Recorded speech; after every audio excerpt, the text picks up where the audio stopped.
Hey guys, this is Game Carol. Welcome to another Toho Puppet Dance Performance Netplay replay from Shard of Dreams. This is game number 4 we are showing here, and it does not directly involve me this time, because I am a part of both the forums and the Discord chat for this game, and the English community, the translation team and whatnot are there. If you can help with the translation, or if you just want to come into the Discord and chat about the puppets, maybe have a few matches yourself, then I will leave the links in the description and you can come in and say hi to everyone. So, the game we're going to show off here is between Doesn't and MQ Jinx, and it's largely a bind trap sort of vault turn type team, and we're going up against MQ Jinx's, I guess, sort of focused around getting assist Kogasa to sweep.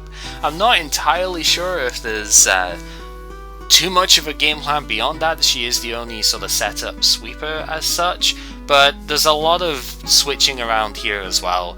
Everybody except I think Alice and then Kogasa herself can actually run switching moves, and it's a lot of sort of positional chess type play. Vault turn teams were very popular in Gen 5 and Gen 6 in Pokemon, and well, they're just as good in this game because you have reliable lightning speed, changeling, and you've even got parting shot in the form of Decrescendo to run as well. So this game, the main reason I want to show this one is to highlight the importance of hazards and also removing hazards from play.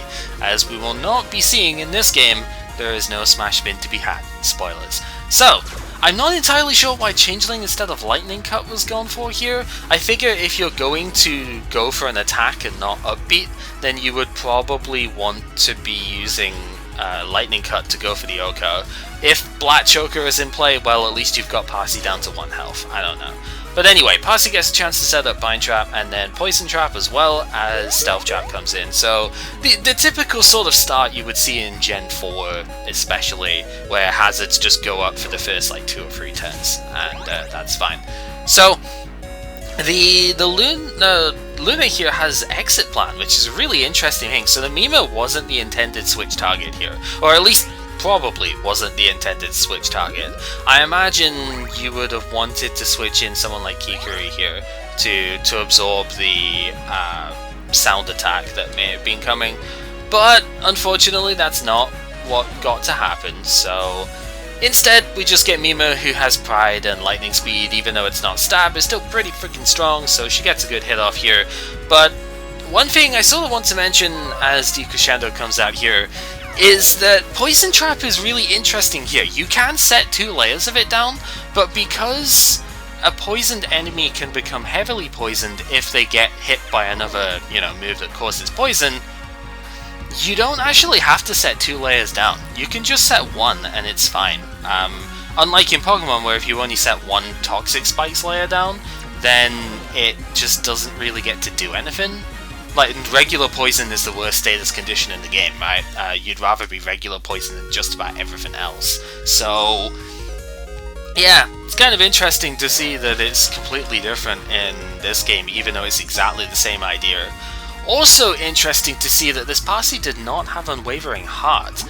Hate Incarnate is Aftermath if you get hit by a 70 or higher base power move. I'm pretty sure if you get hit by something like Twister from Aya, then it doesn't actually work. But yeah, it's a really weird sort of thing to see that. I guess the Yumimi also has Unwavering Heart, so it's not as important, but I would have thought that an immunity ability would work best. But it's interesting to see the other side. Like, this is the first time that I've not seen I've seen Unwavering Heart instead of Hate Incarnate on the thing. So the Hina here protected against what's fairly obviously a choice-locked Yumimi at this point, so rather than, like, switch initiative was going to be a thing. Obviously a water resist was going to come in, which would have either been Luna or Kogasa for the team, so switching to Iku being an electric type makes a lot of sense here, because it basically just means that, yeah, they have to switch straight back out, and once again losing switch initiative. The catch is that Stealth Trap is kind of doing a ton of damage to Doesn't's team at the moment, so it's possible that he just gets worn out by all of these switch outs and such.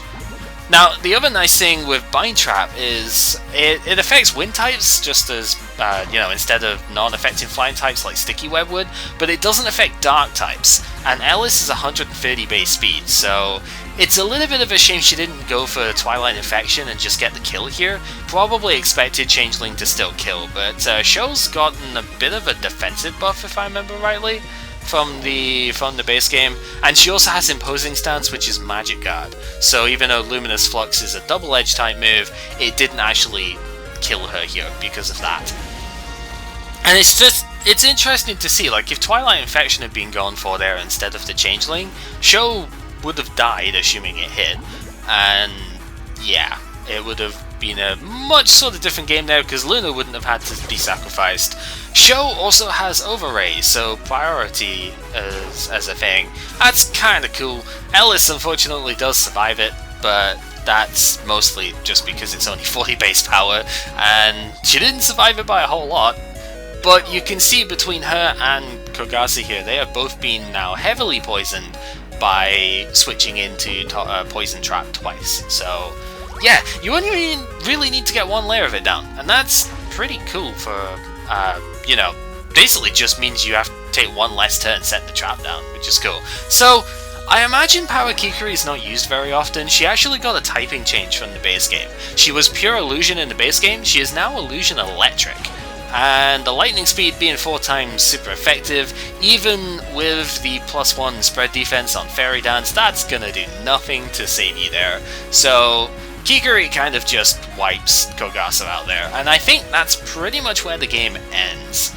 Because at this stage, Yumimi kind of cleans up Hina really easily, and if Yumimi comes in against Hina, then there's not really anything that can be switched out to save her. You have Alice here, but Alice is actually a fire type, so Light and Fire in this form would be nuked by Yumimi as well, so there isn't a whole lot that can be done at this stage. And that's mostly because the win condition just got wiped out, right? Purgatory Flicker does do a ton of damage, but Kikuri's bulky enough to take it, and the Catastrophe hits the light type super effective. So, yep, Alice goes down. Her jamming ability works on 80 plus base power moves. It doesn't really make a difference here, to be totally honest. Because with the Bind Trap in play, Hina is... I get confused because he's named Kaga. This is why I disable nicknames in my own matches, by the way, because I get confused with the names sometimes. Hina doesn't get to outspeed because of the 35 base speed here. And, well, she is Elite Seed Protect style, which is nice enough, but isn't really going to make too much of a difference in this particular game. Because, sure, it knocks out Mima, but then Mima is left against, well, Mima dies, and Yumimi comes in against Hina, and there's no way of switching out. So, the game is basically done at this point. The only thing that could really save this match would be a Cold Rain miss. 80% accuracy is about the lowest in the game that isn't like a dynamic punch style move, but it's still high enough to hit almost all the time, and yeah, it does not miss this time. So that's basically going to be game over because, well, Ellis doesn't survive 3 turns. That poison takes her out in 2, so there's no way that she can knock out 3 puppets in 2 turns. And just to spite, the Iku is actually a good belt. It's Choice Scarf as well, so outspeeds the Ellis. Does actually have Overskill, which is double edge. Kind of interesting. She has Aerialate, so it sort of makes sense, but it's just interesting to see the more powerful but more dangerous Overskill rather than Furious Jory for return, you know. Safety over power, I guess. I don't know. I always go for the safer option because she's weak to steel. But this is why we want to see replays from other people though, because different perspectives on things, different move choices. It's always interesting to see how it goes. Especially different ability choices, as we saw with the Parsi there. There is not just one way of playing these games it is always fun to see how everybody else does it as well. So, hopefully that game was enjoyable. Like I said, the main reason I wanted to show this one off is because we see just how powerful hazards can be, just how good the vault turn style of team play can still be. It was extremely strong in Pokemon, it is of course still extremely strong here as well. The key thing to note, as neither player showed off here, is Smash Spin. Smash Spin is the rapid spin of this game. It's a bit stronger than rapid spin at 60 base power, and even though there is now a type which is immune to wind in Warped, Smash Spin is unblockable, so you will always be able to remove hazards if you use it. This game just showed how powerful hazards can be, how much damage that Stealth Trap did over the course of the game, how much the Bind Trap really messed everything up. It's fairly safe to say that if Bind Trap wasn't in play, the Satori would have done so much more work than that. And yeah, it shows just how strong removing the hazards can be as well. So definitely keep that in mind when you are making your own teams. So, this has been GamerCow showing off a replay between Doesn't and MQ Jinx on Toho Puppet Dance Performance Shattered Dreams, and next time we'll see a couple of other different people play as well. Should be good fun. Till then, take care.